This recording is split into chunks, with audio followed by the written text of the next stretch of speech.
Hi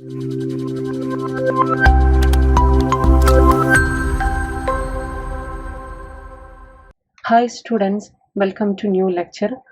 നമ്മൾ ഇന്ന് MCS 011 BCA second സെമസ്റ്ററിലെ പ്രോബ്ലം സോൾവിംഗ് ആൻഡ് പ്രോഗ്രാമിംഗ് എന്ന് പറഞ്ഞ സബ്ജക്റ്റ് ആണ് നോക്കുന്നത്. അതിൽ 4 ബ്ലോക്കുകളാണുള്ളത്. അതിൽ ഫസ്റ്റ് ബ്ലോക്കിൽ ഫസ്റ്റ് യൂണിറ്റ് ആണ് കേട്ടോ പറയുന്നത്. First unit problem solving. നമുക്കറിയാമല്ലേ എന്താണ് പ്രോബ്ലം സോൾവിംഗ് എന്നുള്ളത് നമുക്കറിയാം. ഞാൻ ഫസ്റ്റ് ഇൻട്രൊഡക്ഷൻ വീഡിയോയിൽ പറഞ്ഞിട്ടുണ്ടായിരുന്നു എന്താണ് പ്രോബ്ലം സോൾവിംഗ് എന്ന്. നമ്മുടെ സുഹൃത്ത് ഒരു പ്രോബ്ലം ആയിട്ട് വരുന്ന സമയത്ത് നമ്മൾ എന്ത് ചെയ്യും? നമ്മുടെ കയ്യിലുള്ള റിസോഴ്സസ് കൊടുത്തിട്ട് ആ ഒരു പ്രോബ്ലത്തിന് നമ്മൾ സോൾവ് ചെയ്യൂലേ. എന്തൊക്കെയാണ്? നമ്മുടെ ടൈം കൊടുക്കും, നമ്മുടെ അടുത്തുള്ള ഇൻഫർമേഷൻസ് കൊടുക്കും, ആരുടെ അടുത്തെങ്കിലും ചോദിച്ചിട്ട് ഇൻഫർമേഷൻ വാങ്ങിയിട്ട് കൊടുക്കും. എന്നിട്ട് നമ്മൾ എന്ത് ചെയ്യും? അതിൻ്റെ മുകളിൽ സ്പെൻഡ് ചെയ്തിട്ട് ആ ഒരു പ്രോബ്ലം സോൾവ് ചെയ്ത് കൊടുക്കും. അപ്പം നമ്മൾ എന്താണ്? ഒരു പ്രോബ്ലം സോൾവിങ് ടൂൾ ആണ് അല്ലേ. അതുപോലെ തന്നെ കമ്പ്യൂട്ടർ എന്ന് പറയുന്നത് ഒരു പ്രോബ്ലം സോൾവിങ് ടൂൾ ആണ്, ഒരു പവർഫുൾ ടൂൾ ആണ് four solving problems. It is a simple manipulating machine that follows a set of stored instructions called programs. അതിൽ കുറച്ച് ഇൻസ്ട്രക്ഷൻസ് ഉണ്ടാകും. നമ്മൾ ഒരു പ്രോബ്ലം ഇട്ട് കൊടുക്കുന്ന സമയത്ത് അതിനെ മാനിപ്പുലേറ്റ് ചെയ്യാനൊക്കെ വേണ്ടിയിട്ട്. ഓക്കെ, ഇത് വെരി ക്വിക്കായിട്ട് മാനിപ്പുലേറ്റ് ചെയ്യും, എന്നിട്ട് നമുക്ക് ഔട്ട്പുട്ട് തരും. പിന്നെ നമ്മൾ പറയുന്നത് എന്താണ് സോഫ്റ്റ്വെയർ, എന്താണ് ഹാർഡ്വെയർ എന്നാണ്. എന്താണ് സോഫ്റ്റ്വെയർ, എന്താണ് ഹാർഡ്വെയർ? ഈ കമ്പ്യൂട്ടറിലുള്ള എല്ലാ പ്രോഗ്രാംസിനെയും നമുക്ക് എന്ത് പറയാം? സോഫ്റ്റ്വെയർ എന്ന് പറയാം. കമ്പ്യൂട്ടർ പ്രോഗ്രാംസിനെ കംപ്ലീറ്റ് ആയിട്ട് നമ്മൾ വിളിക്കുന്നതാണ് സോഫ്റ്റ്വെയർ എന്ന് പറയുന്നത്. ഹാർഡ്വെയർ എന്ന് പറഞ്ഞാൽ ഫിസിക്കൽ ഇക്വിപ്മെന്റ്സിനെയാണ് നമ്മൾ ഹാർഡ്വെയർ എന്ന് പറയാം. Electronic circuitry, input output devices, storage media, ഇതിനെയൊക്കെയാണ് നമ്മൾ ഹാർഡ്വെയർ എന്ന് പറയാം. ഈ ഹാർഡ്വെയറും സോഫ്റ്റ്വെയറും തമ്മിലുള്ള റിലേഷൻ എന്താണ്? ഹാർഡ്വെയറിനെ ഗവേൺ ചെയ്യുന്നത് സോഫ്റ്റ്വെയർ ആണ് അല്ലേ. ഒരു പ്രോഗ്രാം വെച്ചിട്ടാണ് നിങ്ങൾ ഈ ഒരു പണി എടുക്കൂ എന്ന് മോണിറ്ററിന്റെ അടുത്ത് പറയുന്നത് അല്ലേ. അപ്പൊ ഹാർഡ്വെയറിനെ ഗവേൺ ചെയ്യുന്നത് സോഫ്റ്റ്വെയർ വെച്ചിട്ടാണ്. ഓക്കെ, നെക്സ്റ്റ് നമ്മൾ നമ്മുടെ കമ്പ്യൂട്ടറിനെ ഒരു പ്രോബ്ലം സോൾവിംഗ് ടൂൾ ആയിട്ട് കാണാൻ പോവുകയാണ്. എന്നിട്ട് നമ്മൾ കമ്പ്യൂട്ടറിന് പ്രോബ്ലം ഇട്ട് കൊടുക്കുകയാണ്. Set of instructions of high level language used to code a problem to find its solution is referred to as source program. എന്താണ് സോഴ്സ് പ്രോഗ്രാം എന്ന് പറഞ്ഞാൽ? സോഴ്സ് പ്രോഗ്രാം എന്ന് പറഞ്ഞാൽ നമ്മൾ ആദ്യം തന്നെ പറയുന്നത് സോഴ്സ് പ്രോഗ്രാമിനെ കുറിച്ചാണ്. എൻ്റെ കയ്യിൽ ഒരു പ്രോബ്ലം ഉണ്ട്, ആ ഒരു പ്രോബ്ലത്തിന് എനിക്ക് എന്ത് കൊടുക്കണം? കമ്പ്യൂട്ടറിന് കൊടുക്കണം അല്ലേ. എൻ്റെ പ്രോബ്ലം ഇതാണെന്ന് പറഞ്ഞിട്ട് കമ്പ്യൂട്ടറിന് കൊടുക്കണം. ഒരു 2 നമ്പേഴ്സ് തമ്മിൽ ആഡ് ചെയ്യുകയാണെങ്കിൽ അതെന്ത് ചെയ്യണം? എനിക്കത് കമ്പ്യൂട്ടറിന് കൊടുക്കണം. അപ്പം ഞാൻ എന്ത് ചെയ്തു? ആ ഒരു പ്രോബ്ലം ഒരു ഹൈ ലെവൽ ലാംഗ്വേജ് വെച്ചിട്ട് ഞാൻ കോഡ് ചെയ്തു. ആ ഒരു പ്രോബ്ലത്തിനെ ഹൈ ലെവൽ ലാംഗ്വേജിലോട്ട് ഞാൻ എഴുതി. അതിനെയാണ് നമ്മൾ സോഴ്സ് പ്രോഗ്രാം എന്ന് പറയുക. അതിനെയാണ് നമ്മൾ എന്ത് പറയാം? സോഴ്സ് പ്രോഗ്രാം എന്ന് പറയാം. ക്ലിയർ ആണല്ലോ. നെക്സ്റ്റ് നമ്മൾ എന്ത് ചെയ്തു? സോഴ്സ് പ്രോഗ്രാം എഴുതി. നമുക്ക് ഒക്കെ ക്ലിയർ ആണ്, സോഴ്സ് പ്രോഗ്രാം മനസ്സിലാകുന്നുണ്ട്. പക്ഷേ നമ്മുടെ കമ്പ്യൂട്ടറിന് ഈ സോഴ്സ് പ്രോഗ്രാം മനസ്സിലായിക്കൊള്ളണമെന്നില്ല അല്ലെ. കമ്പ്യൂട്ടറിന് ആ ഒരു ലാംഗ്വേജ് മനസ്സിലാവില്ല. അപ്പം നമ്മൾ എന്ത് ചെയ്യും? ഒരു ട്രാൻസ്ലേറ്ററിനെ യൂസ് ചെയ്യും. നമുക്കറിയാലോ, നമുക്കൊരു ലാംഗ്വേജ് മനസ്സിലാവില്ലെങ്കിൽ, ഒരു ചൈനീസ് ഭാഷ നമുക്ക് മനസ്സിലാവില്ലെങ്കിൽ, നമുക്ക് അങ്ങനെയുള്ള ഒരാളോട് സംസാരിക്കണമെങ്കിൽ നമ്മൾ എന്ത് ചെയ്യും? ട്രാൻസ്ലേറ്റർ യൂസ് ചെയ്യൂല്ലേ. അയാൾ പറയുന്നത് എന്താണെന്ന് മനസ്സിലാക്കാൻ വേണ്ടിയിട്ട് നമ്മൾ ട്രാൻസ്ലേറ്റർ യൂസ് ചെയ്യും. അല്ലെങ്കിൽ നമ്മൾ പറയുന്നത് അയാൾക്ക് മനസ്സിലാകാൻ വേണ്ടിയിട്ട് ട്രാൻസ്ലേറ്റർ യൂസ് ചെയ്യും.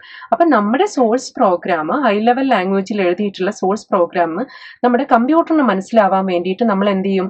അത് കമ്പ്യൂട്ടറിന് മനസ്സിലാവുന്ന ലാംഗ്വേജിലോട്ട് മാറ്റും.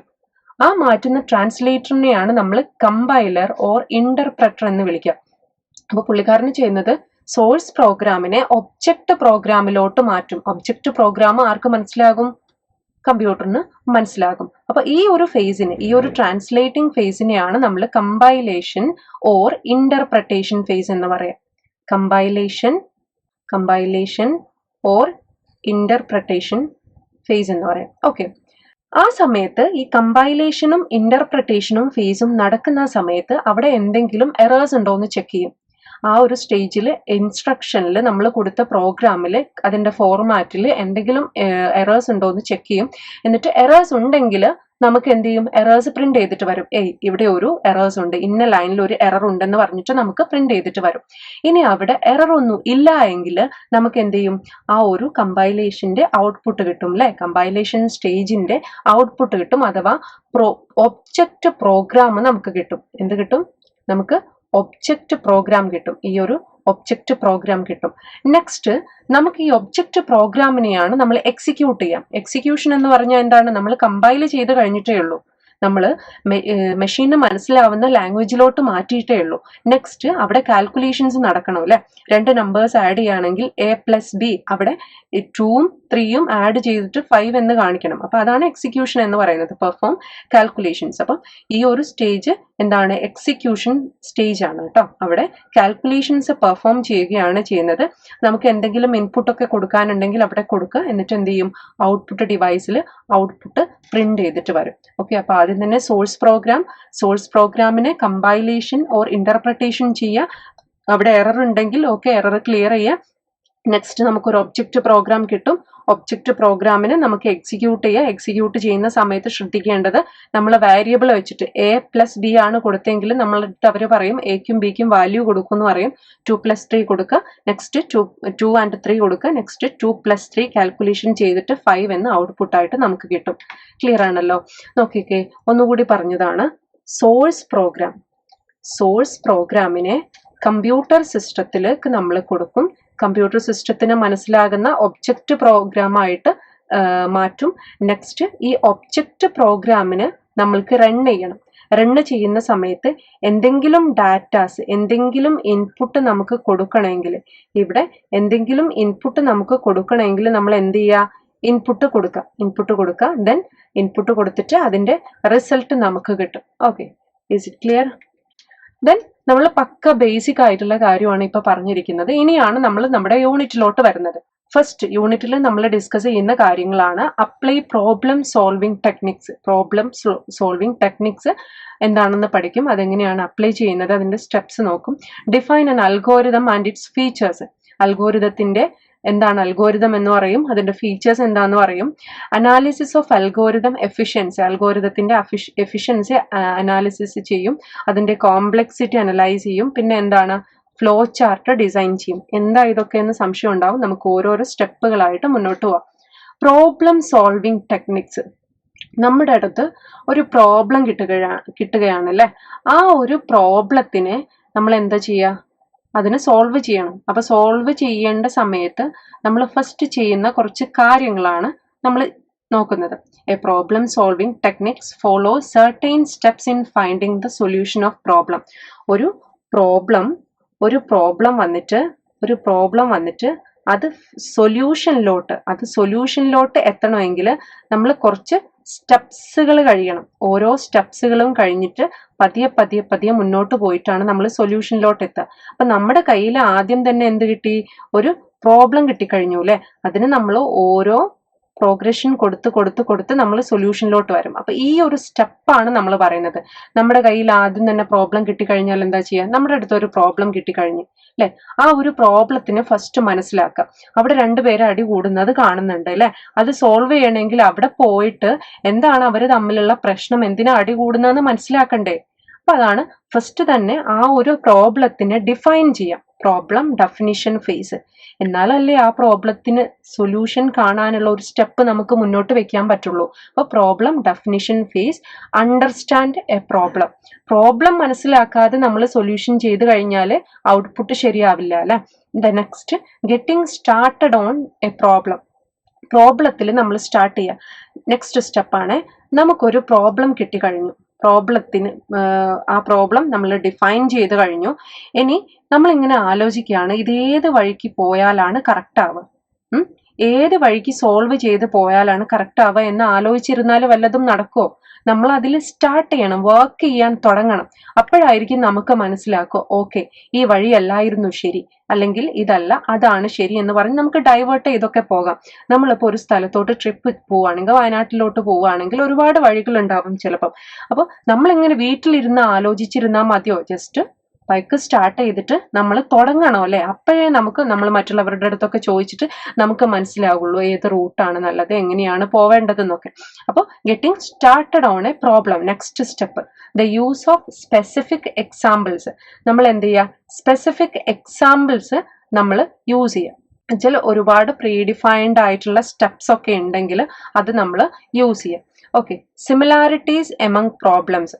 പ്രോബ്ലത്തിലുള്ള സിമിലാരിറ്റീസ്, നമ്മൾ മുൻപ് ചെയ്തിട്ടുള്ള പ്രോബ്ലവും ഇതുമായിട്ട് എന്തെങ്കിലും സിമിലാരിറ്റീസ് ഉണ്ടെങ്കിൽ പല ഹെൽപ്പുകളും നമുക്ക് അതിൽ നിന്ന് കിട്ടും അല്ലെ. അതാണ് similarities among problems. Working backwards from the solution. ഇതെന്താ പറയുന്നത്, ബാക്ക്വേർഡ്. നമുക്കിപ്പം ഒരാളുടെ എൻ്റെ ഫേസ് കാണുന്ന സമയത്ത് ഇന്ന ആളാണ് എന്ന് പറയാണ് വേണ്ടത് അല്ലെ. എൻ്റെ ഫേസ് കാണുമ്പോൾ ഇറ്റ്സ് റാഫിദ എന്ന് പ്രിന്റ് ചെയ്ത് വരാ വേണ്ടത്. അപ്പൊ നമുക്കറിയാം ഔട്ട്പുട്ട് ഇതാണെന്നുള്ളത്. അപ്പം നമ്മൾ എന്ത് ചെയ്യുക, ഈ ഒരു ഔട്ട്പുട്ടിലേക്ക് എത്താൻ വേണ്ടിയിട്ട് എന്ത് ചെയ്യുക, ബാക്ക്വേർഡ് ആയിട്ട് മൂവ് ചെയ്യുക അല്ലെ. ഇന്ന ഔട്ട്പുട്ട്, ഇന്ന ആളുടെ പിക്ചർ കാണുന്ന സമയത്ത് ഇന്ന ആളാണെന്ന് പ്രിന്റ് ചെയ്യാണല്ലേ വേണ്ടത്, ഇന്ന ആളാണെന്ന് പ്രിന്റ് ചെയ്യുക. അപ്പൊ നമുക്ക് എന്ത് കിട്ടിയിട്ടുണ്ട്, ഓക്കെ ഇതാണ് ഔട്ട്പുട്ട്. എന്നിട്ട് ഇങ്ങനെ ഒരു ഔട്ട്പുട്ട് വരാൻ വേണ്ടിയിട്ട് നമ്മൾ എന്ത് ചെയ്യണം, ബാക്ക്വേർഡിലോട്ട് മൂവ് ചെയ്യാണ് വേണ്ടത്. ഓക്കെ, അപ്പൊ പ്രോബ്ലം സോൾവിങ് ടെക്നിക്ക് ക്ലിയർ ആണെന്ന് വിചാരിക്കുന്നത്. Next, using computer as A problem solving tool. ഒരു കമ്പ്യൂട്ടർ ഒരു പ്രോബ്ലം സോൾവിങ് ടൂൾ ആയിട്ട് നമ്മൾ കൺസിഡർ ചെയ്തിട്ട് പുള്ളിക്കാരന് നമ്മളൊരു പ്രോബ്ലം ഇട്ട് കൊടുക്കുകയാണ് അല്ലെ. അപ്പൊ ആദ്യം തന്നെ നമ്മുടെ അടുത്ത് ഒരു പ്രോബ്ലം കിട്ടിക്കഴിഞ്ഞാൽ അതിനൊരു അൽഗോരിതം അല്ലെങ്കിൽ ഒരു ഫ്ലോ ചാർട്ട് നമ്മൾ ക്രിയേറ്റ് ചെയ്യണം.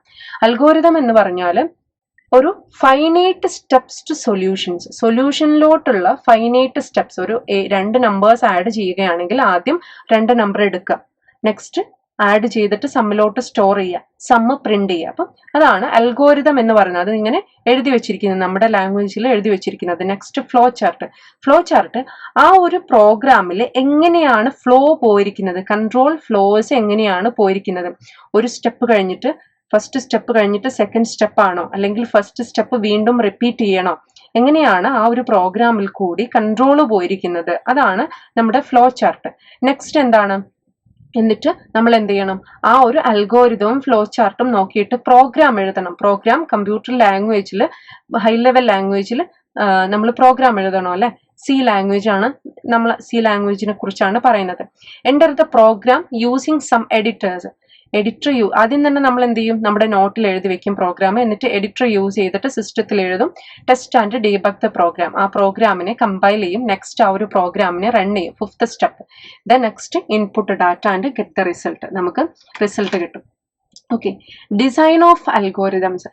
ഇനി നമ്മൾ ഫസ്റ്റ് സ്റ്റെപ്പാണ്, നമ്മൾ ഒരു പ്രോബ്ലം നമുക്ക് കിട്ടി, 2 നമ്പേഴ്സ് ആഡ് ചെയ്യാൻ വേണ്ടിയിട്ടാണ് നമ്മുടെ പ്രോബ്ലം എന്ന് പറയുന്നത്.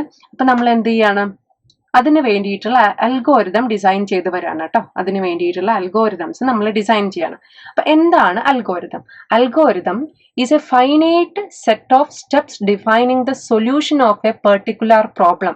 ഒരു പെർട്ടിക്കുലർ പ്രോബ്ലത്തിന് ഫൈനൈറ്റ് സെറ്റ് ഓഫ് സ്റ്റെപ്സ് ഉണ്ടാവും. എന്തിനു വേണ്ടിയിട്ട്? ഒരു സൊല്യൂഷനിലോട്ട് എത്താൻ വേണ്ടിയിട്ട്. അതിനെയാണ് അൽഗോരിതം എന്ന് പറയാം. അപ്പൊ നമുക്കറിയാം, നമ്മളിപ്പം ഒരു പ്രോബ്ലം നമുക്കുണ്ട്, നമ്മൾക്ക് കോളേജിലോട്ട് പോകണം, അതൊരു പ്രോബ്ലം ആണെന്ന് വെച്ചോ.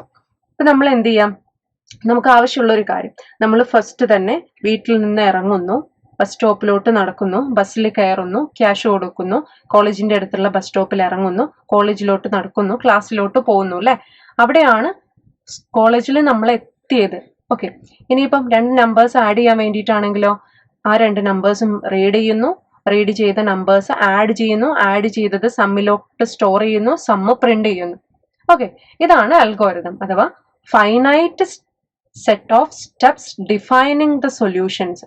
ഒരു സൊല്യൂഷൻ ഡിഫൈൻ ചെയ്യാനുള്ള finite set of steps. Okay, then algorithm നമ്മൾ സ്യൂഡോ കോഡിലാണ് എക്സ്പ്രസ് ചെയ്യുക. സ്യൂഡോ കോഡ് എന്ന് വെച്ചാൽ സി ലാംഗ്വേജ്, നമ്മൾ ഏത് ലാംഗ്വേജ് ആണോ യൂസ് ചെയ്യുന്നത് ആ ഒരു ലാംഗ്വേജും പിന്നെ നമ്മുടെ ഇംഗ്ലീഷും എല്ലാം കൂടി മിക്സ്ഡ് ആയിട്ടുള്ള ആ ഒരു ഫോമിലാണ് നമ്മൾ എഴുതുക അല്ലെ. നമുക്ക് മനസ്സിലാവണം ഇത് എങ്ങനെയാണ്, എങ്ങോട്ടാണ് പ്രോബ്ലം പോകുന്നത്, ഇതിന്റെ സ്റ്റെപ്സ് എന്താണെന്ന്. Okay, features of algorithms. ഈ അൽഗോരിതം കൊണ്ടുള്ള ഗുണങ്ങൾ എന്താണ്? Proper understanding of the problem അല്ലെ. നമ്മൾക്ക് കോളേജിൽ പോകുന്നതൊന്നും അറിയാത്ത ഒരാൾക്കാണെങ്കിൽ ആ ഒരു അൽഗോരിതം മനസ്സിലാകുമ്പം വായിക്കുന്ന സമയത്ത് മനസ്സിലാകും ഇന്നതൊക്കെയാണ് ചെയ്യേണ്ടത്. 2 നമ്പേഴ്സ് ആഡ് ചെയ്യുന്ന അൽഗോരിതം കാണുന്ന സമയത്ത് അയാൾക്ക് മനസ്സിലാകും ഫസ്റ്റ് തന്നെ സ്റ്റാർട്ട് ചെയ്യണം, പിന്നെ നമ്പേഴ്സ് റീഡ് ചെയ്യണം, പിന്നെ നമ്പേഴ്സ് ആഡ് ചെയ്തിട്ട് സമ്മിലോട്ട് സ്റ്റോർ ചെയ്യണം, സമ്മ് പ്രിന്റ് ചെയ്യണം അല്ലെ. ഇത്രയേ ഉള്ളൂ. അപ്പൊ proper understanding of the problem, ആ പ്രോബ്ലത്തിന് നമുക്ക് പ്രോപ്പർ ആയിട്ട് മനസ്സിലാകും അല്ലെ. Use of procedures functions to emphasise the modularity. അതെന്താണ്? നമ്മളിപ്പോ എന്താണ്, നമ്മൾ ഒരുപാട് എഴുതിപ്പോയി അല്ലെ, നമ്മൾ ഒരുപാട് അൽഗോരിതംസ് എഴുതിപ്പോയി. അപ്പൊ നമുക്ക് മനസ്സിലായി, ഇതേ നോക്കിക്കേ, ഇവിടെ ഈ 2 ലൈനും ഈ 2 ലൈനും ഈ first and second, third and fourth ഇത് റിപ്പീറ്റ് ചെയ്യുന്നുണ്ട്. ഇവിടെ റിപ്പീറ്റ് ചെയ്യുന്നുണ്ടെന്ന് മനസ്സിലാവുമ്പം ഒരുപാട് പ്രോഗ്രാംസ് എഴുതണ്ടല്ലോ, ഇത് രണ്ടും ഒരു ഫംഗ്ഷൻ ആക്കി മാറ്റിയിട്ട് അത് 2 പ്രാവശ്യം കോൾ ചെയ്താൽ പോരെ, അത് 2 പ്രാവശ്യം കോൾ ചെയ്താൽ പോരെ. അതാണ് use of procedures functions to emphasise the modularity. അങ്ങനെയും ചെയ്യാം. രണ്ടാമത്തത് നമുക്ക് എന്ത് ചെയ്യാം, ഒരു അൽഗോരിതം നമ്മൾ ഇങ്ങനെ എഴുതി വന്നപ്പം നമുക്ക് മനസ്സിലാവുന്നുണ്ട് എവിടെയൊക്കെയാണ് സ്റ്റോപ്പ്. അപ്പൊ നമ്മൾ എന്ത് ചെയ്യാം, നമുക്ക് മറ്റുള്ളതിനെ ബാധിക്കാത്ത തരത്തിൽ ഇതിനെ മൊഡ്യൂൾസ് ആക്കി മാറ്റാം. മൊഡ്യൂൾസ് ആക്കി മാറ്റിയിട്ട് നമുക്ക് എന്ത് ചെയ്യാം, മോഡുലാരിറ്റി ഇൻക്രീസ് ചെയ്യാം അല്ലെ. മോഡുലാരിറ്റി ഇൻക്രീസ് ചെയ്യുന്നത് എന്തിനു വേണ്ടിയിട്ടാണ്? നമുക്ക് വർക്ക് ഡിവൈഡ് ചെയ്യാനൊക്കെ എളുപ്പമാണ് അല്ലെ. ഒരാൾ തന്നെ കംപ്ലീറ്റ് വർക്ക് ചെയ്യാതെ വർക്ക് ഡിവൈഡ് ചെയ്യാൻ എളുപ്പമാണ്. ചോയ്സ് ഓഫ്, പിന്നെ എന്താണ്, എറേഴ്സ് ഒക്കെ ഉണ്ടെങ്കിൽ പെട്ടെന്ന് മനസ്സിലാക്കാൻ പറ്റും. Choice of variable names. നമുക്കിപ്പം ഞാൻ നിങ്ങളുടെ അടുത്ത് പറഞ്ഞു sum equal to A plus b അല്ലെ, അല്ലെങ്കിൽ സമ്മ് ഈക്വൽ ടു 2 + 1 അല്ലെ. ഇതിപ്പം ഈ സമ്മ് എന്ന് പറഞ്ഞിട്ടുള്ള വേരിയബിൾ ഞാൻ സെലക്ട് ചെയ്തത് എന്തുകൊണ്ടാണ്? സമ്മ് ആയതുകൊണ്ടാണ്. അപ്പൊ നിങ്ങളുടെ വാരിയബിൾ നെയിംസ് ഒക്കെ ചൂസ് ചെയ്യാനൊക്കെ എളുപ്പമാണ്. Choice of variable names. പിന്നെ നമ്മൾക്ക് ഒരുപാട് വാരിയബിൾസ് ചൂസ് ചെയ്യുന്ന സമയത്ത് അത് എന്താ പറയാ, രണ്ടും ഒരേപോലെ ആവാതിരിക്കാനൊക്കെ വേണ്ടിയിട്ട് എളുപ്പമാണ്. ഡോക്യുമെന്റേഷൻ ഓഫ് ദ പ്രോഗ്രാമിനെ നമുക്ക് ഡോക്യുമെന്റ് ചെയ്യാൻ പറ്റും. ഫർദർ എന്തെങ്കിലും നോക്കാൻ വേണ്ടിയിട്ടോ ഇനി വരുന്നവർക്ക് ചെയ്യാൻ വേണ്ടിയിട്ടോ അല്ലെങ്കിൽ സിമിലാരിറ്റി ഉള്ളത് വരുമ്പോഴോ അല്ലെങ്കിൽ ഈ ഒരു പ്രോബ്ലം സോൾവിങ്ങിന് വേണ്ടിയിട്ടൊക്കെ ഹെൽപ്പ് ചെയ്യാൻ വേണ്ടിയിട്ട്. Criteria to be followed by an algorithm follow ചെയ്യുന്ന ക്രൈറ്റീരിയ. അൽഗോരിതം എഴുതുന്ന സമയത്ത് ഈ 5 കാര്യങ്ങളും മസ്റ്റ് ആയിട്ട് ഫോളോ ചെയ്തിരിക്കണം. First one, input. There should be 0 or more values which are to be supplied. അതിന് 0 or more values ഇൻപുട്ട് ഉണ്ടായിരിക്കണം. Output, at least 1 result is to be produced. ഇവിടെ ഔട്ട്പുട്ടിന്റെ കേസിൽ at least 1 ഔട്ട്പുട്ട് എന്തായാലും വേണം കേട്ടോ. at least 1 ഔട്ട്പുട്ട് ഇല്ലാതെ എന്തിനാ പ്രോഗ്രാം എഴുതിയത് അല്ലേ. നെക്സ്റ്റ്, ഡെഫിനിറ്റ്നെസ്.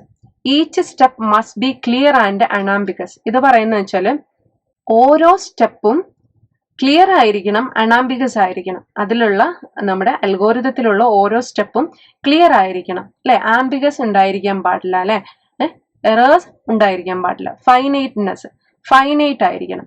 ഓരോ സ്റ്റെപ്പും ഫൈനൈറ്റ് ആയിരിക്കണം അല്ലെ. അല്ലാതെ എക്സെട്ര എന്ന് പറഞ്ഞിട്ട് എഴുതാനൊന്നും പറ്റില്ല.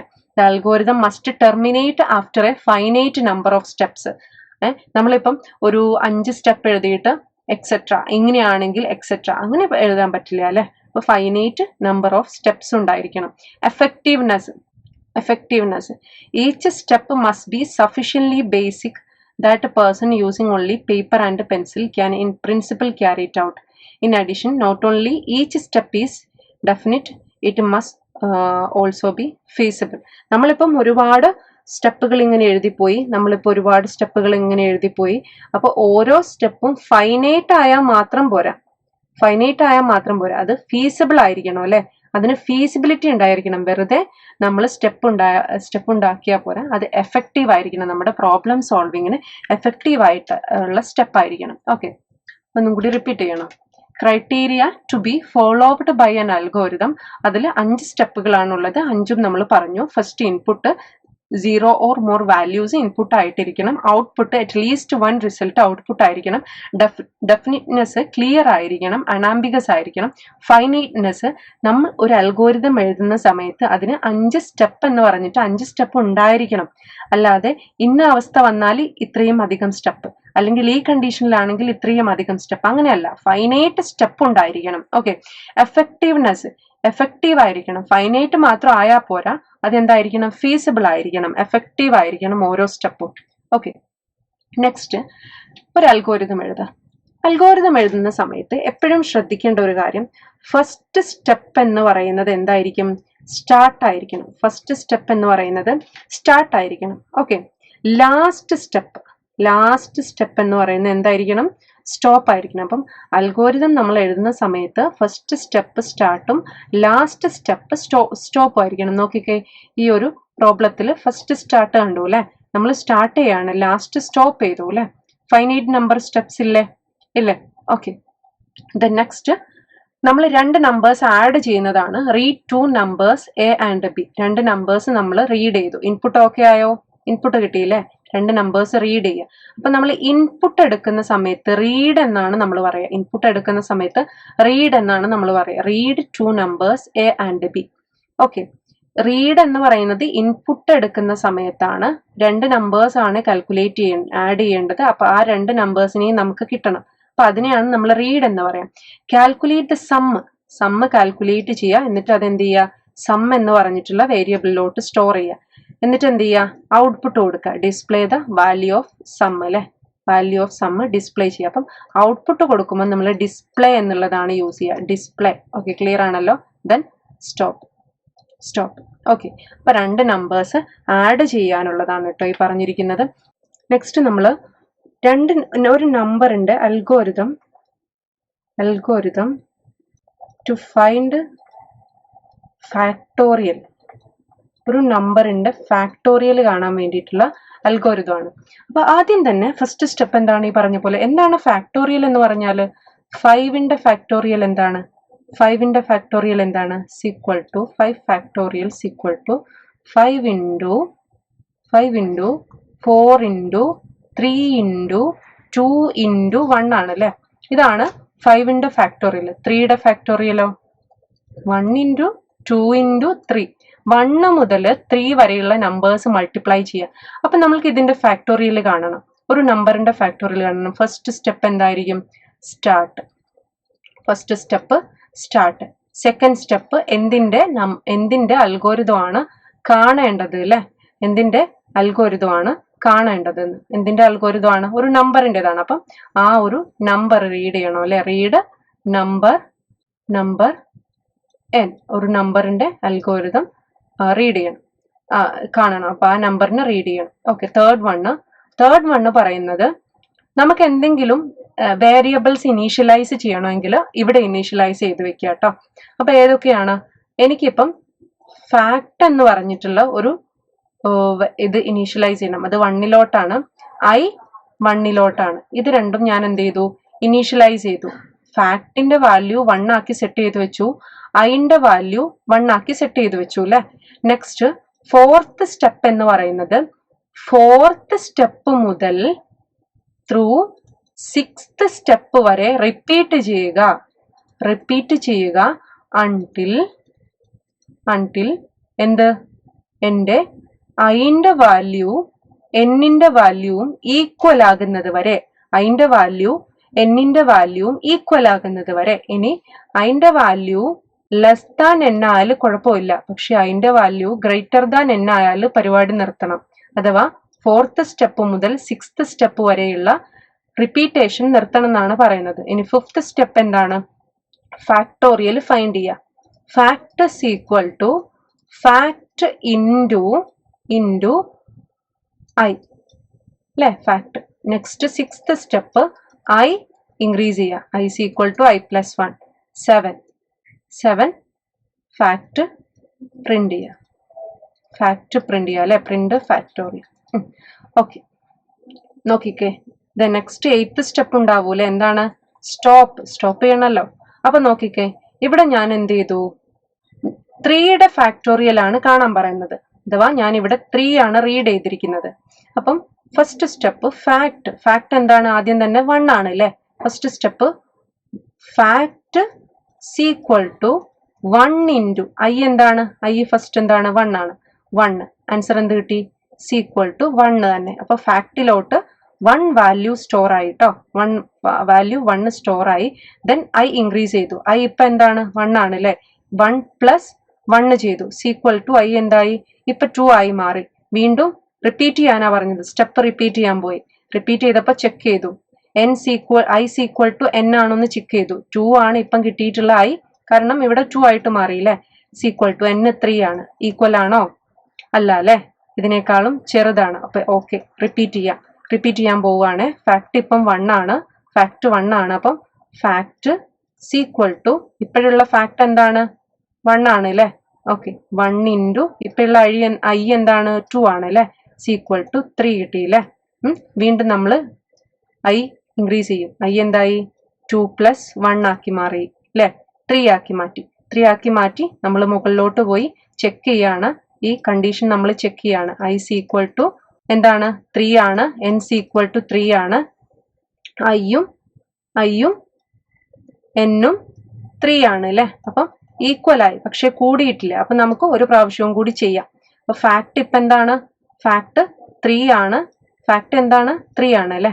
Next fact equal to 3 into ഇപ്പൊ എന്താണ്? ഐ. ഇപ്പോഴത്തെ ഐ എന്താണ്? 3 ആണ് അല്ലെ? ഇപ്പോഴത്തെ ഐ നമ്മൾ 3 ആണെന്ന് കാൽക്കുലേറ്റ് ചെയ്ത് വെച്ചിട്ടുണ്ട്. അപ്പം 6 നമുക്ക് കിട്ടി. 6 കിട്ടി. ഐ സീക്വൽ ടു വീണ്ടും ഈ സ്റ്റെപ്പിലോട്ട് വന്നപ്പം ഇപ്പോഴുള്ള ഐ 3 ആയിരുന്നു. 3 പ്ലസ് 1 4 ആയി. വീണ്ടും അവരെ റിപ്പീറ്റ് ചെയ്യണമായിരിക്കും എന്ന് വിചാരിച്ചു റിപ്പീറ്റ് ചെയ്യാൻ പോയി. പക്ഷെ റിപ്പീറ്റ് ചെയ്യേണ്ട, കാരണം ഐ ഗ്രേറ്റർ ദാൻ എൻ ആയി മാറി അല്ലെ? അൺടിൽ എൻ എന്നായിരുന്നു പറഞ്ഞത് കണ്ടീഷൻ. അപ്പം എന്ത് ചെയ്തു? ഫാക്ടോറിയൽ പ്രിന്റ് ചെയ്തു. ഫാക്ടോറിയൽ എന്താണ്? 6 ആണ്. 6 പ്രിന്റ് ചെയ്തു. സ്റ്റോപ്പ് ചെയ്തു. അപ്പോൾ 3-യുടേത് നോക്കിക്കേ. 3-യുടേത് എന്താണ്? 1 ഇൻറ്റു 2 ഇൻറ്റു 3 6 അല്ലേ കിട്ടിയിരിക്കുന്നത്? ഇവിടെ 1 ഇൻറ്റു 2 വരുന്നത് 2 ആണ് കേട്ടോ. അപ്പൊ 2 ഇൻറ്റു 3 സീക്വൽ ടു 6. സെക്കൻഡ് സ്റ്റെപ്പിൽ 1 ഇൻറ്റു 2 ആയിരുന്നു. അത് 2 തന്നെയാണ് കേട്ടോ. ക്ലിയർ ആയല്ലോ? ഡൗട്ട് ഉണ്ടോ? Okay, next top down designing. ഇവിടെ പറയുന്നതെന്ന് വെച്ചാൽ ഒരു കോംപ്ലക്സ് ഓർ ലാർജ് പ്രോബ്ലത്തിന് നമുക്ക് കിട്ടിക്കഴിഞ്ഞാൽ അതിനെ നമ്മൾ സബ് ടാസ്കുകളായിട്ട് ഡിവൈഡ് ചെയ്യും. എപ്പോഴും നമുക്കൊരു കോംപ്ലക്സ് പ്രോബ്ലത്തിനെ കിട്ടിക്കഴിഞ്ഞാൽ അതിന്റെ അൽഗോരിതമൊക്കെ എഴുതി വെക്കുന്ന സമയത്ത് നമുക്ക് മനസ്സിലാകും എന്താണ് ഇന്ന സ്ഥലങ്ങളിൽ നമുക്ക് മൊഡ്യൂൾസ് ആക്കി മാറ്റാം എന്ന് നമുക്ക് മനസ്സിലാവും. എന്നിട്ട് നമ്മൾ സബ് ടാസ്കുകളാക്കി മാറ്റും. എന്നിട്ട് സബ് ടാസ്കുകൾക്ക് അതിൻ്റെതായിട്ടുള്ള സൊല്യൂഷൻസ് കാണും. ആ സൊല്യൂഷൻസിനെ നമ്മൾ കോംപ്ലക്സ് സൊല്യൂഷൻ ആയിട്ട് കമ്പൈൻ ചെയ്യും. ക്ലിയർ ആണല്ലോ? Analysis of algorithm efficiency. Next നമ്മൾ അൽഗോരിതം എഫിഷ്യൻസിനെ അനലൈസ് ചെയ്യാണ്. Efficiency consideration for algorithms are tied with the design, implementation and analysis of algorithm. ഞാൻ പറഞ്ഞു, നമ്മളിപ്പോൾ ഒരു ട്രിപ്പ് പോവുകയാണെങ്കിൽ ഒരു എ എന്ന് പറഞ്ഞ പ്ലേസിൽ നിന്ന് ബി എന്ന് പറഞ്ഞ പ്ലേസിലോട്ട് ട്രിപ്പ് പോവുകയാണെങ്കിൽ ഒരുപാട് വഴികളുണ്ടാകും. അല്ലെ? ബി എന്ന് പറഞ്ഞ പ്ലേസിലോട്ട് എത്താൻ വേണ്ടിയിട്ട്. അതുപോലെ തന്നെ ഒരു സൊല്യൂഷൻ, ഒരു അൽഗോരിതത്തിന് നമ്മൾ ഒരു സൊല്യൂഷനിലോട്ട് പോവുകയാണെങ്കിൽ ഒരുപാട് ടൈപ്പ് ഓഫ് അൽഗോരിതംസ് ഉണ്ടാവും അല്ലെ? നമ്മൾ നമ്മുടെ ഒരു പ്രോബ്ലം ആണ് വയനാട്ടിൽ എത്തുക എന്നുള്ളത്. ഒരു പ്രോബ്ലം ആണെങ്കിൽ ആ വയനാട്ടിലോട്ട് ഒരുപാട് റൂട്ട്സ് ഉണ്ടാവും. അതാണ് അൽഗോരിതംസ്. അപ്പോൾ ഒരുപാട് അൽഗോരിതംസ് ഉണ്ടാവും. ഒരു പ്രോബ്ലം സോൾവ് ചെയ്യാൻ വേണ്ടിയിട്ട് ഒരുപാട് അൽഗോരിതംസ് ഉണ്ടാവും. അപ്പോൾ ഓരോ അൽഗോരിതത്തിന്റെയും എഫിഷ്യൻസി ചെക്ക് ചെയ്താൽ മാത്രമേ ബെറ്റർ അൽഗോരിതം ഏതാണെന്ന് നമുക്ക് മനസ്സിലാക്കാൻ പറ്റുള്ളൂ. വയനാട്ടിൽ ആ റൂട്ടിനൊക്കെ പോയി നിന്ന ആൾക്കാർ, അല്ലെങ്കിൽ നമുക്ക് കാൽക്കുലേറ്റ് ചെയ്യുന്ന റൂട്ടിൽ ഇത്ര ദൂരമുണ്ട്, അപ്പൊ അത് ബുദ്ധിമുട്ടായിരിക്കും, കൂടുതലായിരിക്കും, അല്ലെങ്കിൽ അവിടെ കാടുണ്ട്, മൃഗങ്ങളുടെ ശല്യം വരും, അതുകൊണ്ട് അത് ഓക്കെ അല്ല. അപ്പൊ നമ്മൾ ആ റൂട്ടിന്റെ എഫിഷ്യൻസി ചെക്ക് ചെയ്യണം. അതുപോലെ തന്നെ ഒരു പ്രോബ്ലം സോൾവ് ചെയ്യാൻ ഒത്തിരി അൽഗോരിതംസ് ഉണ്ടാവും. അൽഗോരിതത്തിന്റെ എഫിഷ്യൻസി നമുക്ക് ചെക്ക് ചെയ്യണം. അപ്പൊ എന്തിനാണ് നമ്മൾ അൽഗോരിതത്തിന്റെ എഫിഷ്യൻസി ചെക്ക് ചെയ്യുന്നതെന്നാണ് ഇവർ ചോദിക്കുന്നത്. First one, analysis can be reliable than experimentation. അഥവാ നമ്മൾ അനാലിസിസ് ചെയ്തിട്ട് ഒരു എഫിഷ്യൻസി ആദ്യം തന്നെ കണ്ടെത്തിക്കളയാം. അനലൈസ് ചെയ്ത് ഫസ്റ്റ് തന്നെ എഫിഷ്യൻസി കണ്ടെത്തിക്കളയാം. അല്ലാതെ അതെല്ലാം നമ്മൾ അൽഗോരിതം കംപ്ലീറ്റ് എഴുതി പ്രോഗ്രാം എഴുതി അതിനുശേഷം ഇത് എഫിഷ്യന്റ് അല്ല എന്ന് മനസ്സിലാകുന്നതിന് മുൻപേ അൽഗോരിതം എഴുതിയിട്ട് അൽഗോരിതത്തിന്റെ എഫിഷ്യൻസി നമ്മൾ നോക്കിയിട്ട് ഇത് ഓക്കെ അല്ല, പിന്നെ നമുക്ക് ആ ഒരു എഫേർട്ടൊക്കെ പോയില്ലേ. പ്രോഗ്രാം എഴുതണ്ടേ, അത് എറർ ചെക്ക് ചെയ്യേണ്ടേ, എറർ കറക്റ്റ് ചെയ്യേണ്ടേ, എല്ലാം ഇതും നമുക്ക് കുറയ്ക്കാം. Next, it helps one choose among different solution to problems. ഒരാൾക്ക് ഇപ്പോൾ ഒരു പ്രോബ്ലം സോൾവ് ചെയ്യാൻ വേണ്ടിയിട്ട് ഒരുപാട് സൊല്യൂഷൻ ഉണ്ടെങ്കിൽ അതിന്റെ എഫിഷ്യൻസി നോക്കിയാൽ ഏതാണ് ബെറ്റർ സൊല്യൂഷൻ എന്ന് നമുക്ക് കാണാൻ പറ്റും. നമ്മൾക്ക് ഒരു കോഡ് റൈറ്റ് ചെയ്യുന്നതിന് മുൻപ് അതിന്റെ പെർഫോമൻസ് പ്രൊഡിക്റ്റ് ചെയ്യാൻ പറ്റും അതിന്റെ അൽഗോരിതത്തിന്റെ എഫിഷ്യൻസി നോക്കിയാൽ. പിന്നെന്താണ്, by analysing algorithm we gain a better understanding where the fast ഇല്ലേ. ഇത് പറഞ്ഞ പോലെ തന്നെ ഏത് അൽഗോരിതം ആണ് ഫാസ്റ്റ്, അല്ലെങ്കിൽ ഒരു അൽഗോരിതം നോക്കിക്കഴിഞ്ഞാൽ അതിന്റെ ഏത് പോർഷൻ ആണ് ഫാസ്റ്റ് എന്നൊക്കെ നമുക്ക് മനസ്സിലാക്കാൻ പറ്റും. ആൻഡ് സ്ലോ പാർട്സ്, ഫാസ്റ്റ് പാർട്സും സ്ലോ പാർട്സും നമുക്ക് മനസ്സിലാക്കാൻ പറ്റും. അതിനനുസരിച്ച് നമുക്ക് സ്പീഡപ്പ് ചെയ്യും. Okay, there is no simpler way of designing efficient algorithm, but a few suggestions as shown below can sometimes be useful in designing an efficient algorithm. അഥവാ ഇവർ പറയുന്നത് ഒരു എഫിഷ്യന്റ് അൽഗോരിതം എഴുതാൻ വേണ്ടിയിട്ട് സിംപ്ലർ ആയിട്ടുള്ള വേസ് ഒന്നും ഇല്ല. പക്ഷെ നമ്മൾ കുറച്ച് കാര്യങ്ങൾ ശ്രദ്ധിക്കുകയാണെങ്കിൽ, കുറച്ച് സജഷൻസ് നോക്കുകയാണെങ്കിൽ നമുക്ക് കുറച്ചും കൂടി എഫിഷ്യൻസ് ആയിട്ട് അൽഗോരിതം നോക്കാം. ഫസ്റ്റ് വൺ എന്താണ്, redundant computation. Redundant computation or unnecessary computations നമുക്ക് ഒഴിവാക്കാം. റിഡൻഡന്റ് കമ്പ്യൂട്ടേഷൻസും അൺനെസസറി കമ്പ്യൂട്ടേഷൻസും നമുക്ക് ഒഴിവാക്കാം. എന്തായി പറഞ്ഞിരിക്കുന്നത്, നമ്മളിപ്പം ഒരു പ്രോഗ്രാം എഴുതാണ്, അതിലിപ്പം ഇൻറ്റ് എ എന്നിട്ട് ഫോർ ലൂപ്പിലിട്ടിട്ട് നമ്മൾ എന്ത് ചെയ്തു, S equal to int A, for ലൂപ്പിലിട്ടിട്ട് S equal to A into A into A into M. M നമ്മളിവിടെ എന്ത് ചെയ്തു, ഇൻറ്റ് എം ചെയ്തു കേട്ടോ. ഇവിടെ ഫോർ ലൂപ്പ് ഒരു 4 പ്രാവശ്യം റിപ്പീറ്റ് ചെയ്യുകയാണെങ്കിൽ ഈ ഒരു കാൽക്കുലേഷന് 4 പ്രാവശ്യം റിപ്പീറ്റ് ചെയ്യേണ്ടി വരും. അതിനു മുൻപേ ഇൻറ്റ് എ ചെയ്തിട്ട് int B equal to A into A into A ഇവിടെ തന്നെ കാൽക്കുലേറ്റ് ചെയ്തിട്ട് ഇതിന്റെ പകരം ബി എന്ന് റിപ്ലേസ് ചെയ്യുക. ഇവിടെ ഒരു പ്രാവശ്യം കാൽക്കുലേറ്റ് ചെയ്താൽ പോരെ. ഈ ഫോർ ലൂപ്പ് 4 പ്രാവശ്യം ഓടുകയാണെങ്കിൽ 4 പ്രാവശ്യവും A into A into A ചെയ്യേണ്ട ആവശ്യമില്ല, ബി മാത്രം നമുക്ക് കിട്ടിയാൽ. ക്ലിയർ ആയോ? അതാണ് റിഡൻഡന്റ് കമ്പ്യൂട്ടേഷൻ ഒഴിവാക്കുക എന്ന് പറയുന്നത്. പിന്നെ എന്താണ്, efficient program must not refer the same array element again and again. അഥവാ നമ്മൾ ഒരു അറേ ഇതേപോലെ തന്നെ നമ്മൾ എന്ത് ചെയ്തു, ഒരു ഇൻറ്റ് എ ഓഫ് 10 അല്ലേ, എന്നിട്ട് ഫോർ ലൂപ്പ് സ്റ്റാർട്ട് ചെയ്തു. ഇവിടെ നമ്മൾ എന്ത് ചെയ്തു, ഇവിടെ ഫോർ ലൂപ്പിൽ എന്ത് ചെയ്തു, എ ഓഫ് 7th പൊസിഷനിലുള്ള ഇൻഡെക്സ് നമ്പർ 7th അറേയിൽ 7th പൊസിഷനിലുള്ള നമ്പർ പ്ലസ് 2 ഈക്വൽ ടു ബി.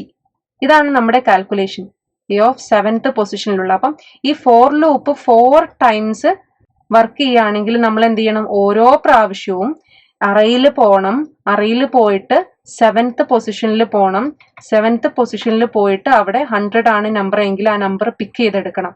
ഈ അറയിൽ പോയിട്ട് നമ്പർ പിക്ക് ചെയ്തെടുക്കുക എന്ന് പറഞ്ഞാൽ നന്നായിട്ട് പണിയാവും അല്ലെ. അപ്പൊ നമ്മൾ എന്ത് ചെയ്യുക, ഈ ഇൻറ്റ് എ കഴിഞ്ഞിട്ട് b equal to a of 7 എന്ന് ആദ്യം തന്നെ പിക്ക് ചെയ്ത് വെക്കുക, എന്നിട്ട് ലൂപ്പിൽ കൊടുക്കുക. ഇവിടെ നമ്മൾ ബി കൊടുക്കുക. അപ്പൊ എന്ത് ചെയ്യണ്ട, ഈ 4 ടൈംസ് നമ്മൾ അറയിൽ പോയിട്ട് പിക്ക് ചെയ്യേണ്ട ആവശ്യമില്ല.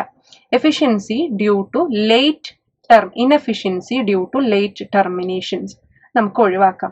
Early detection of desired output conditions. അഥവാ നമുക്ക് എന്ത് ചെയ്യാം, ഡിസൈർഡ് ഔട്ട്പുട്ട് നമുക്ക് കിട്ടും, നമുക്ക് ഏർലി ആയിട്ട് നമുക്ക് ഡിറ്റക്ട് ചെയ്യാൻ പറ്റും. Trading storage of efficient gains. Okay, അപ്പോൾ inefficiency due to late termination കൊണ്ടുള്ള ഇൻഎഫിഷ്യൻസി ഒഴിവാക്കാം. Early detection of desired output condition, trading storage for efficient gains. അഥവാ നമുക്ക് സ്റ്റോറേജ് ഒക്കെ ട്രേഡ് ചെയ്യാം, എത്ര സ്റ്റോറേജാണ് യൂസ് ചെയ്യുന്നത് എന്നൊക്കെ മനസ്സിലാക്കിയിട്ട് നമുക്ക് എഫിഷ്യൻ്റ് ആയിട്ട് മുന്നോട്ട് പോകാം. അപ്പോൾ ആദ്യത്തെ കാര്യം റിഡൻഡന്റ് കമ്പ്യൂട്ടേഷൻസ് ഒഴിവാക്കാം. എഫിഷ്യന്റ് പ്രോഗ്രാംസ് മസ്റ്റ് നോട്ട് ഈ അറൈസിനെ എങ്ങനെ കോൾ ചെയ്യുന്നത് ഒഴിവാക്കാം. Inefficiency due to late termination അത് ഒഴിവാക്കണം. Early detection of desired output conditions അതുണ്ടോ എന്ന് ചെക്ക് ചെയ്തിട്ട് നമുക്ക് എടുക്കാം. Trading storage for efficient gains storage എത്ര വേണ്ടി വരും എന്നൊക്കെ നോക്കിയിട്ട് നമ്മൾ അതിൻ്റെതായിട്ടുള്ള രീതിയിൽ മുന്നോട്ട് പോവുക. Okay, algorithms usually possess the following qualities and capabilities. ഇത്രയും ക്യാപ്പബിലിറ്റീസും ക്വാളിറ്റീസും അൽഗോരിതത്തിനുണ്ട്. Easily modifiable if necessary. കാരണം നമ്മൾ പോയിട്ട് പ്രോഗ്രാം ഒന്നും എഴുതിയിട്ടില്ല, നമ്മൾ സാധാരണ നമ്മുടെ ലാംഗ്വേജിലാണ് എഴുതിയത്. എന്തെങ്കിലും മോഡിഫിക്കേഷൻ വേണമെങ്കിൽ നമുക്ക് അവിടെ വെട്ടിയിട്ട് എഴുതാം. Okay, they are easy, general and powerful. അത് ഈസിയാണ്, ജനറൽ ആണ്, പവർഫുൾ ആണ്. They are correct for delay defined solutions. They are correct for clearly defined solutions, require less computer time, storage and peripherals. They are more economical.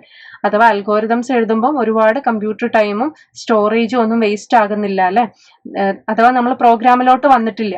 They are documented well enough to be used by others who do not have detailed knowledge of the inner working. അഥവാ നമ്മളിപ്പം ഒരു കമ്പനിയിൽ work ചെയ്തു, algorithm ഉണ്ടാക്കി കഴിഞ്ഞു, നമ്മൾ പോയതിനു ശേഷം അവിടെ ആ കമ്പനിയിലോട്ട് ഒരു ന്യൂ അഡ്മിഷൻ വന്നാൽ അയാൾക്ക് മനസ്സിലാവും ഈ അൽഗോരിതം നോക്കിയിട്ട് ഇയാൾ എന്തൊക്കെയായിരുന്നു ചെയ്തുകൊണ്ടിരുന്നതെന്ന്. They are not dependable on being run on particular computer. ഒരിക്കലും ഒരു അൽഗോരിതം നമ്മൾ ഉണ്ടാക്കുന്നത് ഒരു പെർട്ടിക്കുലർ കമ്പ്യൂട്ടറിന് വേണ്ടിയിട്ടല്ല, ഒരു പ്രോബ്ലത്തിന് വേണ്ടിയിട്ടാണ്. അപ്പൊ എന്താണ്, നമുക്ക് ഏത് കമ്പ്യൂട്ടറിലും യൂസ് ചെയ്യുന്ന തരത്തിലായിരിക്കും. The solution is pleasing and satisfying to its designer and user അല്ലെ. അതിന്റെ സൊല്യൂഷന് എന്താ പറയുക, ഒരു സാറ്റിസ്ഫാക്ഷൻ കൊടുക്കും ഡിസൈനർക്കും യൂസർക്കും. അഥവാ നമ്മൾ ഫൈനലൈസ് ചെയ്ത ഒരു സാറ്റിസ്ഫാക്ഷൻ കിട്ടും അൽഗോരിതം വഴി. നമ്മൾ അൽഗോരിതം എന്ന് പറഞ്ഞാൽ അവിടെയും ഒരു ഔട്ട്പുട്ട് ഉണ്ടാവും. ഫൈനലൈസ് ചെയ്ത ഇത് നമുക്ക് കിട്ടും. They are able to used as a sub procedure for other problems. അഥവാ നമ്മളിപ്പം ഒന്നിന്റെ അൽഗോരിതംസ് എഴുതി നമ്മൾ അവിടെ എന്ത് ചെയ്തു, ഡോക്യുമെന്റ് എഴുതി വെച്ചു. അപ്പോൾ A+B രണ്ട് നമ്പേഴ്സ് ആഡ് ചെയ്യാനുള്ളതാണെങ്കിൽ വേറെ വലിയൊരു പ്രോബ്ലത്തിൽ ചിലപ്പം A+B ചെയ്യാനുള്ള ഒരു പാർട്ട് ഉണ്ടാവും. അത് നമുക്ക് ഇവിടുന്ന് എടുത്താൽ പോരെ. അതാണ് പറയുന്നത് റീയൂസബിൾ ആയിരിക്കും. Okay, analysis of algorithm complexity. Algorithm complexity നമ്മൾ എന്ത് ചെയ്യുക, അനലൈസ് ചെയ്യുക അല്ലെ. അൽഗോരിതം കോംപ്ലക്സിറ്റി എന്ന് വെച്ചാൽ രണ്ട് ടൈപ്പ് ഉണ്ട്. അൽഗോരിതം കോംപ്ലക്സിറ്റി എന്ന് വെച്ചാൽ രണ്ട് ടൈപ്പ് ഉണ്ട്. ഒന്ന് ടൈം കോംപ്ലക്സിറ്റിയും ടൈം കോംപ്ലക്സിറ്റിയും ഒന്ന് സ്പേസ് കോംപ്ലക്സിറ്റിയും. ടൈം കോംപ്ലക്സിറ്റിയും സ്പേസ് കോംപ്ലക്സിറ്റിയും. ഈ ടൈം കോംപ്ലക്സിറ്റി എന്ന് പറയുന്നത് ഒരു അൽഗോരിതം വെച്ചിട്ട് നമ്മൾ ഒരു പ്രോബ്ലം സോൾവ് ചെയ്യുന്നതിന് എത്ര ടൈം എടുക്കും. സ്പേസ് കോംപ്ലക്സിറ്റി എന്ന് വെച്ചാൽ ഒരു അൽഗോരിതം വെച്ച് നമ്മൾ ഒരു പ്രോബ്ലം സോൾവ് ചെയ്യുന്നതിന് എത്ര സ്റ്റോറേജ്, എത്ര മെമ്മറി നമ്മൾ എടുക്കും. അപ്പൊ നമ്മൾ എപ്പോഴും ഒരു അൽഗോരിതത്തിനെ അനലൈസ് ചെയ്യുന്ന സമയത്ത് ആ അൽഗോരിതം യൂട്ടിലൈസ് ചെയ്യുന്ന റിസോഴ്സ് നോക്കിയിട്ടായിരിക്കും. ഒരുപാട് റിസോഴ്സ് യൂസ് ചെയ്ത് ആ അൽഗോരിതം വർക്ക് ചെയ്യുകയാണെങ്കിൽ എന്താണ്, അതിന്റെ എഫിഷ്യൻസി കുറവാണ്. ഒരുപാട് ടൈം സ്പെൻഡ് ചെയ്യുകയാണെങ്കിൽ എന്താണ്, അതിന്റെ എഫിഷ്യൻസി കുറവല്ലേ. ഒരുപാട് സ്പേസ് സ്പെൻഡ് ചെയ്യുകയാണെങ്കിൽ എന്താണ്, അതിന്റെ എഫിഷ്യൻസി കുറവല്ലേ. അപ്പോൾ നമ്മൾ ഒരു എഫിഷ്യൻസി നോക്കുന്ന സമയത്ത് അതിന്റെ കോംപ്ലക്സിറ്റി ചെക്ക് ചെയ്യും. അതിന്റെ ടൈം കോംപ്ലക്സിറ്റിയും അതിന്റെ സ്പേസ് കോംപ്ലക്സിറ്റിയും. ഒരു അൽഗോരിതത്തിനെ അനലൈസ് ചെയ്യുക എന്ന് പറഞ്ഞാൽ അൽഗോരിതം എഫിഷ്യന്റ് ആണോ അല്ലെങ്കിൽ നോട്ട് എഫിഷ്യന്റ് ആണോ എന്ന് നമ്മൾ ചെക്ക് ചെയ്യുക. അഥവാ അതിന്റെ കോംപ്ലക്സിറ്റി, അത് എത്ര ടൈം സ്പെൻഡ് ചെയ്തു, എത്ര സ്പേസ് സ്പെൻഡ് ചെയ്തു എന്ന് നമ്മൾ നോക്കാം അല്ലെ. അങ്ങനെ നമ്മൾ ക്വാണ്ടിറ്റേറ്റീവ്ലി മെഷർ ചെയ്യുക. അത് സ്പെൻഡ് ചെയ്ത ടൈം ഇത്രയാണ്, 10 minutes ആണ്, അത് സ്പേസ് ഇത്ര KB ആണ്. എന്നിട്ട് നമ്മൾ ക്വാണ്ടിറ്റേറ്റീവ്ലി നമ്മൾ എന്ത് ചെയ്യുക, മെഷർ ചെയ്തെടുക്കുക. അപ്പൊ നമുക്ക് ഒരുപാട് ഇപ്പൊ ഒരു പ്രോബ്ലം സോൾവ് ചെയ്യാൻ ഒരു 3 അൽഗോരിതംസ് A1, A2, A3 ഉണ്ടെങ്കിൽ ഇതിന്റെ ടൈം എത്രയാ, ഇതിന്റെ സ്പേസ് എത്രയാ, ഇതിന്റെ ടൈം എത്ര, ഇതിന്റെ സ്പേസ് എത്ര, ഇതിന്റെ ടൈം എത്ര, ഇതിന്റെ സ്പേസ് എത്ര, എന്നിട്ട് ഏറ്റവും ലെസ് ആയിട്ടുള്ള അൽഗോരിതം നമ്മൾ സെലക്ട് ചെയ്യും. ഇതിന് വേണ്ടിയിട്ടാണ് ഈ പെടാപാടെല്ലാം നമ്മൾ പെടുന്നത്, അഥവാ കോംപ്ലക്സിറ്റി കാണുന്നത്. അപ്പം അൽഗോരിതം കോംപ്ലക്സിറ്റി എന്താണ്, quantitative measures are valuable in that they provide a way of comparing the performance of 2 or more algorithms that are intended to solve the same problems. അല്ലെ, ഒരു പ്രോബ്ലത്തിന്റെ കോംപ്ലക്സിറ്റി നമ്മൾ കണ്ടാൽ, ഒരു പ്രോബ്ലത്തിന്റെ ഒരുപാട് അൽഗോരിതത്തിന്റെ ഓരോന്നിന്റെയും കോംപ്ലക്സിറ്റി നമുക്ക് കണ്ടാൽ അത് മെഷർ ചെയ്യാൻ പറ്റും ഏത് അൽഗോരിതമാണ് ബെറ്റർ എന്ന്. Computational complexity. കമ്പ്യൂട്ടേഷണൽ കോംപ്ലക്സിറ്റി എന്ന് വെച്ചാൽ ടൈം കോംപ്ലക്സിറ്റിയും സ്പേസ് കോംപ്ലക്സിറ്റിയും ആണ്. ടൈം ആൻഡ് സ്പേസ് ആണ്. സ്പേസിന് അത്രത്തോളം ഇപ്പൊ ഇമ്പോർട്ടൻ്റ് ഇല്ല. കാരണം എന്താന്ന് വെച്ചാൽ നമുക്ക് ഒരുപാട് സ്റ്റോറേജ് സ്പേസ് കൂടി, അതിന് നമുക്ക് എന്താണ് ബുദ്ധിമുട്ടില്ല. അതുകൊണ്ട് കൂടുതൽ സ്പേസ് ഉപയോഗിച്ചാലും ടൈം കുറവാണെങ്കിൽ ഇറ്റ്സ് ഫൈൻ. അപ്പൊ ടൈം കോംപ്ലക്സിറ്റി ആണ് നമ്മളിപ്പോൾ കൂടുതലായിട്ട് ചെക്ക് ചെയ്യുന്നത്. ഓക്കെ, ഇവിടെ നോക്കിക്കേ, n എന്ന് പറയുമ്പോൾ നമ്മുടെ ഇൻപുട്ട് n. അപ്പം നമ്മൾ ഒരു അൽഗോരിതത്തിനെ എടുത്തിട്ട് ആ അൽഗോരിതത്തിന്റെ ഇൻപുട്ട് കൂടുന്ന സമയത്ത് അല്ലെങ്കിൽ കുറയുന്ന സമയത്ത് അതിന്റെ സ്റ്റെപ്സ് ആണ് ഈ കാണിക്കുന്നത്. അതിന്റെ ഇൻപുട്ട്, ഒരു അൽഗോരിതം എടുത്ത് അതിന്റെ ഇൻപുട്ട് കൂടുന്ന സമയത്ത് ഒരു പ്രോബ്ലം എടുത്തിട്ട് ഒരുപാട് അൽഗോരിതംസ് ഉണ്ടാവും. ആ അൽഗോരിതത്തിന്റെ സ്റ്റെപ്സ് ആണ് നമ്മൾ അതിന്റെ ഇൻപുട്ട് ഇൻക്രീസ് ചെയ്യുന്ന സമയത്ത് ഓരോ അൽഗോരിതത്തിലും വരുന്ന സ്റ്റെപ്സ് നോക്കിക്കേ. 10⁴ ആണ്, 4 സ്റ്റെപ്സ് ആണ് വരുന്നത്. 10⁴ സ്റ്റെപ്സ് ഇവിടെ വരുമ്പം ഇത്രയും, ഇവിടെ 10⁸, 10⁻², ഇവിടെ 2⁻n നോക്കിക്കേ. ഈ ഒരു കേസിൽ വരുന്ന സമയത്ത് എത്രയാണ്? ഒരുപാട് കൂടിയില്ല. അപ്പൊ കോംപ്ലക്സിറ്റി കൂടി. അപ്പൊ ഓരോ അൽഗോരിതം, ഏറ്റവും ബെറ്റർ അൽഗോരിതം ഇവിടെ 13 സ്റ്റെപ്പേ വരുന്നുള്ളൂ. അല്ലെ. ലോഗ് 2n കേസിൽ 13 സ്റ്റെപ്പേ വരുന്നുള്ളൂ. അപ്പൊ ഇതെന്താണ്? നമ്മുടെ ഇൻപുട്ടാണ്. ഓക്കെ, അപ്പൊ ഈ ഒരു അൽഗോരിതം ലോഗ് 2n എന്ന് പറഞ്ഞിട്ടുള്ള അൽഗോരിതം നമ്മൾ എടുക്കുമ്പോൾ അതിന്റെ സ്റ്റെപ്പ് വളരെ കുറവാണ്. ഈ ഒരു അൽഗോരിതം എടുക്കുമ്പോൾ അതിന്റെ സ്റ്റെപ്പ് ഇതാണ്. ഈ n² അൽഗോരിതം സ്റ്റെപ്പ് ഇതാണ്. ഇതിന്റെ അൽഗോരിതം ഇത്ര സ്റ്റെപ്സ് വരും. ഇതിന്റെ അൽഗോരിതത്തിന് ഇത്ര സ്റ്റെപ്സ് വരും. അത് n ഇൻക്രീസ് ചെയ്യുന്ന സമയത്തും കാൽക്കുലേറ്റ് ചെയ്തിട്ടുണ്ട്.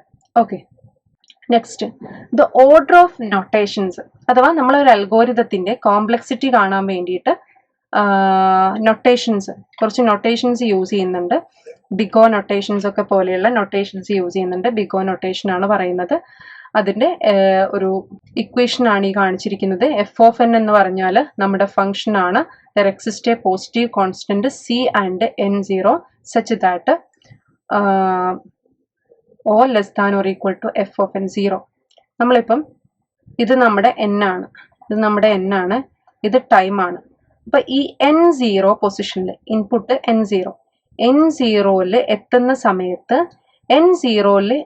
സമയത്ത് നമ്മുടെ ബിഗോ എന്ന് പറയുമ്പം എന്താന്ന് വെച്ചാൽ നമ്മുടെ ഒരു ഫംഗ്ഷന് f(n) എന്ന് പറഞ്ഞിട്ടുള്ള ഒരു ഫംഗ്ഷന് യൂസ് ചെയ്യുന്ന ഏറ്റവും വേഴ്സ്റ്റ് ആയിട്ടുള്ള ടൈം, അഥവാ അത് ഇത്ര ടൈം കൂടിപ്പോയാൽ അത് ഇത്ര ടൈം യൂസ് ചെയ്യാം. അപ്പൊ ഇവിടെ നോക്കിക്കേ, ഈ ഒരു n0 പൊസിഷന് മുകളിലോട്ട് അതിന്റെ വേഴ്സ്റ്റ് ടൈം ഇതാണ്. അതാണ് ഈ ഒരു ഇക്വേഷനിൽ പറയുന്നത്. Order of big of g of n equal to f(n) ആയിരിക്കും. എന്ത്?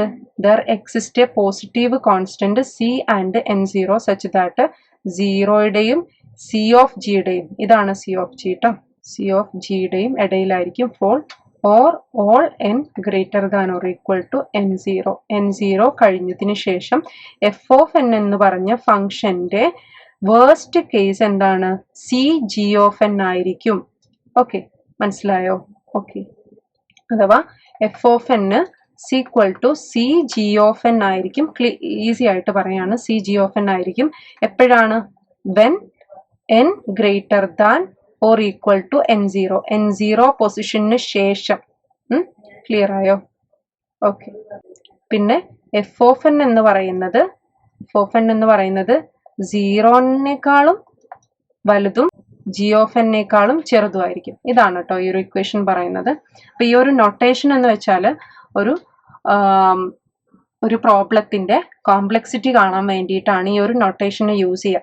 അപ്പം ഒന്നുകൂടി പറയാം, നമുക്കൊരു പ്രോബ്ലം കിട്ടിയാൽ ആ ഒരു പ്രോബ്ലം നമുക്ക് സോൾവ് ചെയ്യുന്ന 3 കേസ് ഉണ്ടാവും. ഒന്നാമത്തത് ബെസ്റ്റ് കേസ്, രണ്ടാമത്തത് വേഴ്സ്റ്റ് കേസ്, പിന്നെ ആവറേജ് കേസ്. അപ്പൊ ഞാനൊരു സെർച്ചിങ് നടത്തുകയാണ് കേട്ടോ. ABCD. ഇവിടെ എൻ്റെ സെർച്ചിങ് A ആണ്. A നമ്പർ എവിടെയാണ്? ഈ വേർഡിലെ എ നമ്പർ എവിടെയാന്ന് കണ്ടുപിടിക്കുക. ഫസ്റ്റ് തന്നെ കിട്ടിയില്ലേ? ഫസ്റ്റ് തന്നെ കമ്പയർ ചെയ്തപ്പം കിട്ടിയത് എന്താണ്? ബെസ്റ്റ് ആണ്. വേർസ്റ്റ് കേസ് എന്ന് പറഞ്ഞാലോ ഡി കണ്ടുപിടിക്കുക. ഡി എന്താണ്? ഇത് കമ്പയർ ചെയ്തു, ഇത് കമ്പയർ ചെയ്തു, ഇത് കമ്പയർ ചെയ്തു, ഇത് കമ്പയർ ചെയ്തു. അപ്പൊ വേർസ്റ്റ് ആണ് അല്ലെ? വേർസ്റ്റ് കേസ് ആണ്. എവിടെയോ? ആവറേജോ? സി കണ്ടുപിടിക്കാൻ പറഞ്ഞാൽ എന്താണ്? ആവറേജ് ആണ്. അപ്പൊ വേർസ്റ്റ് കേസ് ആണ് നമ്മൾ എപ്പോഴും big O notation. Big O notation എന്ന് വെച്ചാൽ ഒരു കോംപ്ലക്സിറ്റി കാണാനുള്ള ഒരു കോംപ്ലക്സിറ്റി കാണാനുള്ള ഒരു നൊട്ടേഷൻ ആണ് ബിഗ് ഓ നൊട്ടേഷൻ. അപ്പൊ ഈ ബിഗ് ഓ നൊട്ടേഷൻ എന്ന് പറയുന്നത് നമ്മൾ നേരത്തെ കണ്ടു. ബിഗ് ഓ നൊട്ടേഷന്റെ ഇക്വേഷൻ കണ്ടു. വേർസ്റ്റ് കേസ് ഒരു പ്രോബ്ലം സോൾവ് ചെയ്യുമ്പം ആ അൽഗോരിതം യൂസ് ചെയ്തിട്ട് എത്ര സമയം എടുക്കാം, കൂടിയാൽ എത്ര സമയം എടുക്കാം, അതാണ് വേർസ്റ്റ് കേസ് എന്ന് പറയുന്നത്. അപ്പൊ ബിഗ് ഓ നൊട്ടേഷന് യൂസ് ചെയ്യുന്ന സമയത്ത് നോക്കേണ്ട കുറച്ച് റൂൾസ് ആണ്. Rules for using big O notation. First one, big of c f of n. ഇതിന് നമുക്ക് big of f of n എന്ന് എഴുതാം. ഈ കോൺസ്റ്റന്റിനെ നമുക്ക് ഒഴിവാക്കാം. അതാണ് ignoring constants. Next one, ignoring small terms. ഇവിടെ നോക്കിക്കേ, ഓർഡർ ഓഫ് എ പ്ലസ് ബിനെ നമുക്ക് order of b, big of b എന്ന് എഴുതാം. അത് ബി എ വളരെ ചെറുതായതുകൊണ്ട് നമ്മൾ അതിനെ നെഗ്ലക്ട് ചെയ്ത് കളയാം. അപ്പർ ബൗണ്ട് ഓൺലി, നമ്മൾ അപ്പർ ബൗണ്ടിനെയാണ് നമ്മൾ ചെക്ക് ചെയ്യുക. എ ലെസ് ദാൻ ബി ആണ് അല്ലെ?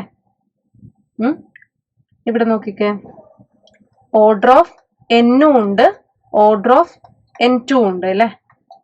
അപ്പൊ നമ്മൾ എപ്പോഴും ഈ n less than n two ആണെങ്കിൽ നമ്മൾ എപ്പോഴും ആ ഒരു അൽഗോരിതത്തിന്റെ ഓർഡർ ഇതായിട്ടാണ് നോക്കുക. അഥവാ ഒരു അൽഗോരിതം ചെക്ക് ചെയ്യുന്ന സമയത്ത് അൽഗോരിതത്തിന്റെ പകുതി ഓർഡർ ഓഫ് എന്നിലും ബിഗ് ഓഫ് എന്നിലും ഇത്ര ബിഗ് ഓഫ് എൻ സ്ക്വയറിലും ആണെങ്കിൽ നമ്മൾ ഇതാണ് കൺസിഡർ ചെയ്യുക. വലുതാണ്, അപ്പർ ബൗണ്ട് ആണ് നോക്കുക. ഓക്കെ, നെക്സ്റ്റ് നോക്കിക്കേ, ഇങ്ങനെ വന്നാല് നമുക്ക് എന്തെഴുതാം? ഇങ്ങനെ ആക്കി എഴുതാം. ഈ ഒരു കോൺസ്റ്റന്റിനെ നമുക്ക് ഒഴിവാക്കാം. ക്ലിയർ ആണോ? ഓക്കെ, പിന്നെ എന്താണ്? ഇതും സെയിം തന്നെ. ഇങ്ങനെ വന്നാല് നമുക്ക് എന്ത് ചെയ്യാം?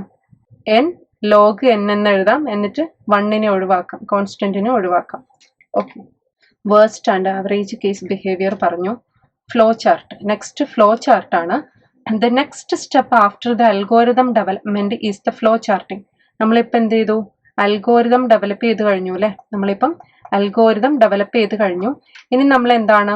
ഫ്ലോ ചാർട്ട് ഉണ്ടാക്കുകയാണ് ചെയ്യുന്നത്. ഫ്ലോ ചാർട്ട് എന്ന് പറഞ്ഞാൽ നമ്മൾ നേരത്തെ പറഞ്ഞില്ലേ, 4 to 6 സ്റ്റെപ്പ് വരെ, 4 to 6 സ്റ്റെപ്പ് വരെ എന്ത് ചെയ്യുക? 3 ടൈംസോ 4 ടൈംസോ ഒക്കെ റിപ്പീറ്റ് ചെയ്യാന്ന് പറഞ്ഞു അല്ലെ? അല്ലാതെ 6 സ്റ്റെപ്പ് കഴിഞ്ഞിട്ട് നേരെ പോയിട്ട് എങ്ങോട്ടല്ല പോവേണ്ടത്? 7th സ്റ്റെപ്പിലോട്ടല്ല. അവിടെ ഫ്ലോ ഇങ്ങനെ റിപ്പീറ്റ് ചെയ്താണ് വരേണ്ടത്. അപ്പൊ ആ ഒരു ഫ്ലോ പറയുന്ന ഒരു പിക്ചോറിക്കൽ റെപ്രസെന്റേഷൻ ആണ് ഫ്ലോ ചാർട്ട് എന്ന് പറയുന്നത്. നമ്മൾ നേരത്തെ എങ്ങനെ നമുക്ക് പിക്ചോറിക്കലി റെപ്രസെന്റ് ചെയ്യാം? നമ്മൾ ഒരു അൽഗോരിതം എഴുതിക്കേ. സ്റ്റാർട്ട് സെക്കൻഡ് വൺ എങ്ങനെ എഴുതാം? 2 നമ്പേഴ്സ് ആഡ് ചെയ്യുന്നതായിരിക്കോട്ടെ. Read A and B.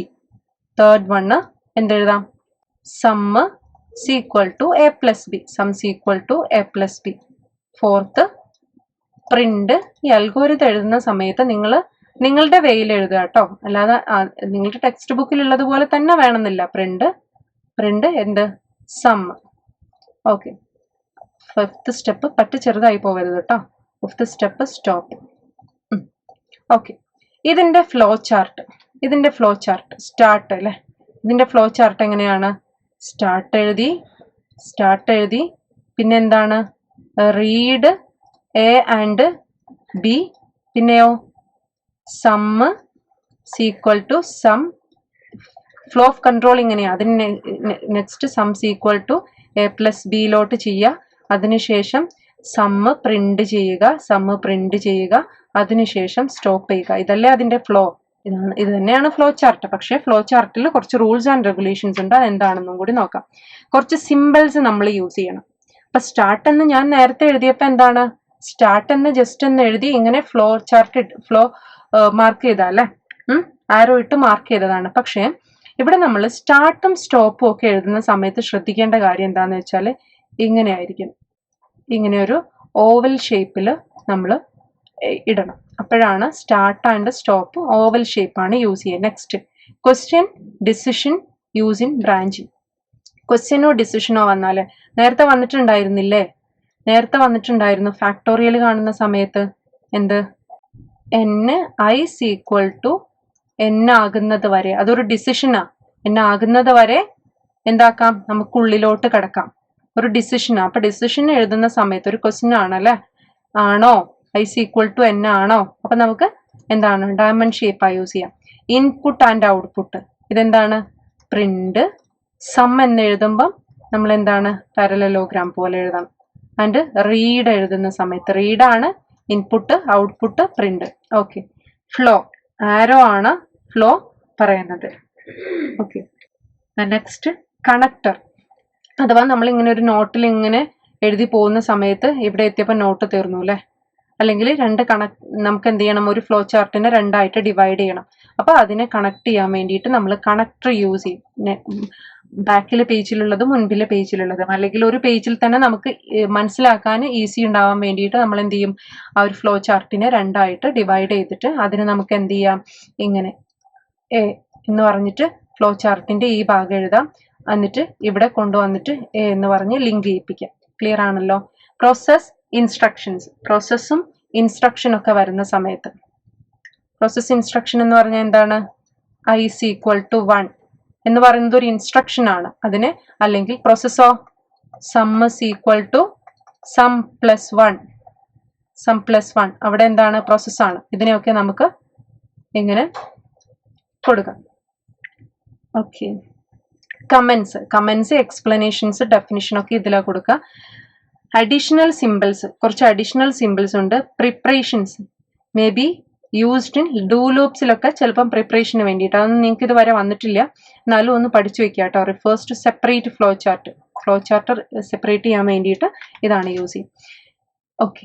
ഇവിടെ നോക്കിക്കേ, 2 നമ്പേഴ്സ് ആഡ് ചെയ്യുന്ന ഫ്ലോ ചാർട്ടാണ് കേട്ടോ. അപ്പൊ നമുക്ക് എന്ത് ചെയ്യാം? സ്റ്റാർട്ട് ഈ ഒരു ഷേപ്പിൽ കൊടുക്കാം അല്ലെ? റീഡ് ഇൻപുട്ട് ആണ്, അതുകൊണ്ട് നമ്മൾ എന്ത് കൊടുത്തു? പാരലലോഗ്രാമിൽ കൊടുത്തു അല്ലെ? സം ഇതെന്താണ്? പ്രോസസ്സാണ് അല്ലെ? പ്രോസസ്സാണ്. നോക്കിക്കേ, പ്രോസസ് ആൻഡ് ഇൻസ്ട്രക്ഷൻ വന്നിരിക്കുന്നത് അല്ലെ? റെക്ടാങ്കിളിലാണ് അല്ലെ? അപ്പൊ പ്രോസസ്സാണ്. നെക്സ്റ്റ് പ്രിന്റ് സം ഔട്ട്പുട്ടാണ്. സ്റ്റോപ്പ്. ഓക്കെ. ഫാക്ടോറിയൽ നിങ്ങൾക്ക് മനസ്സിലായല്ലോ അല്ലെ? പ്രോബ്ലം മനസ്സിലായല്ലോ. ഇനി നമുക്ക് എന്ത് ചെയ്യാം? ഇതിന്റെ അൽഗോരിതം ഉണ്ടാക്കി വെക്കാം. അപ്പൊ ആദ്യം തന്നെ എന്ത് വേണം? ഫ്ലോ ചാർട്ട് സ്റ്റാർട്ട് കൊടുക്കണം അല്ലെ? ആദ്യം തന്നെ നമ്മൾ സ്റ്റാർട്ട് കൊടുക്കണം. നെക്സ്റ്റ് ഓവൽ ഷേപ്പിലാണ് സ്റ്റാർട്ട്. നമ്പർ റീഡ് ചെയ്യുമ്പോൾ പാരലലോഗ്രാം, റീഡ് n. പിന്നെ ഇതെന്താണ്? ഇൻസ്ട്രക്ഷൻ ആണ് അല്ലെ? ഇനീഷ്യലൈസ് ചെയ്യുന്നത് ഇൻസ്ട്രക്ഷൻ ആണ്. അത് എന്തിലാണ്? ഇൻസ്ട്രക്ഷനും പ്രോസസ്സും വരുന്നത് റെക്ടാങ്കിളിലാണ് അല്ലെ? അത് ഫാക്ട് 1 ആക്കും. പിന്നെ i ഈക്വൽ ടു 1 ആക്കി വെക്കും അല്ലെ? നെക്സ്റ്റ് എന്താണ്? കണ്ടീഷൻ ആണ്. കണ്ടീഷൻ ഏതിലായിരുന്നു? ഇതിലല്ലേ? കണ്ടീഷൻ എന്താണ്? i ഈക്വൽ ടു n ആകുന്നത് വരെ. i ഈക്വൽ ടു n ആണെങ്കിൽ യെസ്. n ആണെങ്കിൽ എന്താണ്? Instruction. Next instruction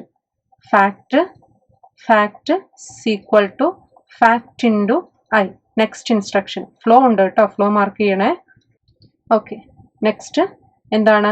i equal to i plus 1. i equal to i plus 1. വീണ്ടും എന്തോട്ട് ചെയ്യണം? നമ്മുടെ ഫ്ലോ ഇങ്ങോട്ട് പോകണം അല്ലെ? അപ്പൊ ഞാൻ അങ്ങനെ മാർക്ക് ചെയ്തു കേട്ടോ. ഫ്ലോ ഇങ്ങോട്ട് പോകണം. എന്നിട്ട് ലാസ്റ്റ് ഈ കണ്ടീഷൻ നോ ആകുന്ന സമയത്ത് എന്ത് ചെയ്യണം? പ്രിന്റ് ചെയ്യണം അല്ലെ? പ്രിന്റ് ചെയ്യുന്നത് എന്തായിരുന്നു? പാരലലോഗ്രാം അല്ലെ? Print fact stop. ക്ലിയർ ആണ്? ഓക്കെ. ഇത്രയേ ഉള്ളൂ. അപ്പോൾ നിങ്ങൾ കണ്ടീഷൻ വരുന്ന സമയത്ത് ചെക്ക് ചെയ്യുക, ഇത് യെസ് ആണോ? യെസ് ആണെങ്കിൽ ഓക്കെ, യെസ് ആയിട്ടുള്ളത് റിപ്പീറ്റ് ചെയ്യുക. റിപ്പീറ്റ് ചെയ്തിട്ട് വീണ്ടും റിപ്പീറ്റ് ചെയ്യാനുള്ള ആരോ കൊടുക്കണം. നെക്സ്റ്റ് നോ ആയാൽ നിങ്ങൾ ഈ വഴിക്കാണ് പോവേണ്ടതെന്ന് നമ്മൾ കാണിച്ചു കൊടുക്കണം. സ്റ്റോപ്പായി. ക്ലിയർ ആണോ? നിങ്ങളുടെ ടെക്സ്റ്റിൽ ഇവിടെ ചെറിയൊരു മിസ്റ്റേക്ക് വന്നിട്ടുണ്ട്. ഈ ഐയിൽ നിന്നും സ്റ്റോപ്പിലോട്ട് പോയിട്ടുണ്ട് കേട്ടോ. അത് തെറ്റാണ് കേട്ടോ. ഓക്കെ, ക്ലിയർ ആണല്ലോ?